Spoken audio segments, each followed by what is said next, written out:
Well, it's raining back out, and I solved the ball joint problem that I was having. All you do is get an oversized ball joint. Moog, if that's how you say it, sells a problem solver ball joint, which is an oversized. And I got it over here set up. I'm pressing it on this side because it's raining, and I forgot my camera stand. So I'm gonna get it set up and we'll get back at it. Once I get that pressed in, I'm actually short a bolt. Let me see here. Which is these bolts right here. And those are my control arm bolts. And the reason I'm short one is because it was that one that was locked in there and rusted. By the way, check this out. A dude sent me this. It's a brand new LV LP gravity gun, and it's got the 1/4 tip, and even sent me a 1/8 tip with it for primer. I was like, yeah, it's awesome.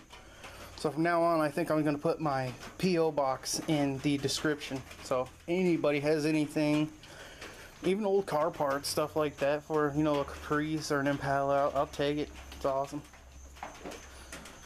And let's see here. Oh, I need my camera stand. Duh.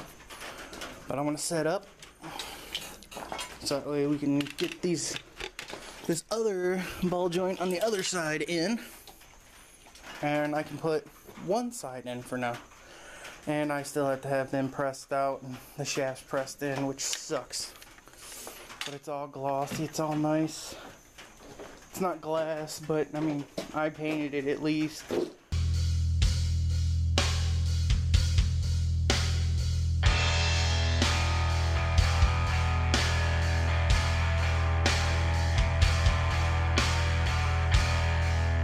I ran out of space on my SD card, and you didn't get to see, but I pressed the ball joint in and it's still not big enough, so I'm gonna have to get a new lower control arm.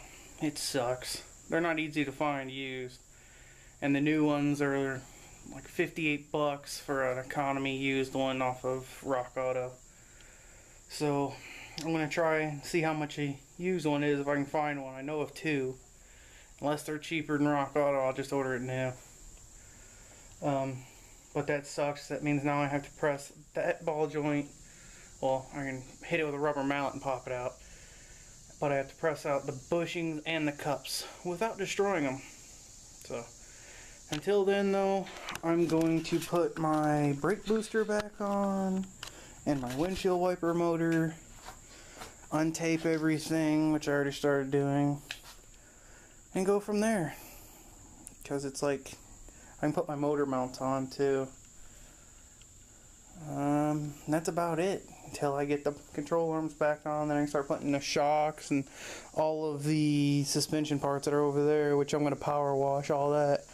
And again, I'm not painting those because it's pointless. So, but I'll set you up on the stand as I struggle to put all this together and probably not put it together today. So.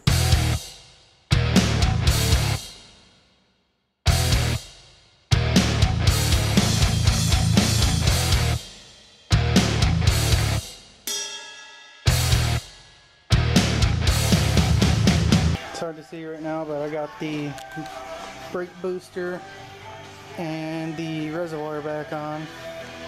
Power, or the windshield wiper motor's back on, and I got the motor mounts in.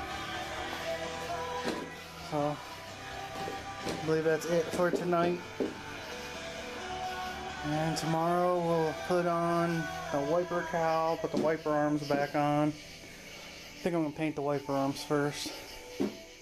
We'll go from there after we get the other control arm, put the other ball joint in it, and have them shafts put in the top. That'll be it. Okay, so it's been a couple of days since I was on here, but I got both control arms now. They're both in, both ball joints. All the bump stops are back on. Put this one completely back together, and I forgot the coil spring insulator, so now I have to take that back off. But working on this one right now, get it on. I have a coil spring compressor right here. It's off eBay, It's in there. It is not the best thing, but it works. It gets it low enough to where I can get it in there. But you know what the best thing is about all this awesome poly is this. See, I can lift that up. You can't do that with rubber. You'll fight it for an hour just to get it up that high. But these move nice and smooth. I greased everything real good before I put it all in. But it's no biggie. So now I'm going to put the spindle on the ball joint. So that way when I put the spring on, I can just jack it up to the upper ball joint and then bolt it together. Then basically I could put it on the ground, but I won't until I get all of the drag link and steering on. So, but right now it's coming out good. It looks brand new. Everything's all nice and painted up. I got all my brake lines back on and ran back to their spots. I cleaned out my brake reservoir, cleaned all this up, painted this bracket. It don't come off, but I taped everything off and painted it. Yeah, so let's get this stuff going.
I'm just gonna bend over the ears on the cotter pin, and then it's back together right there.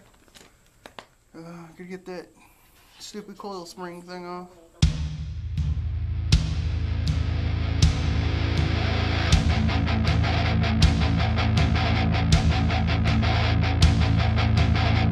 The trick for these is really spinning them while you tighten the nut, because if you over tighten, then it'll destroy the bearings. It'll cause too much pressure on the bearings. So what I do is I generally tighten, then loosen it and spin it, which this one feels pretty tight right now.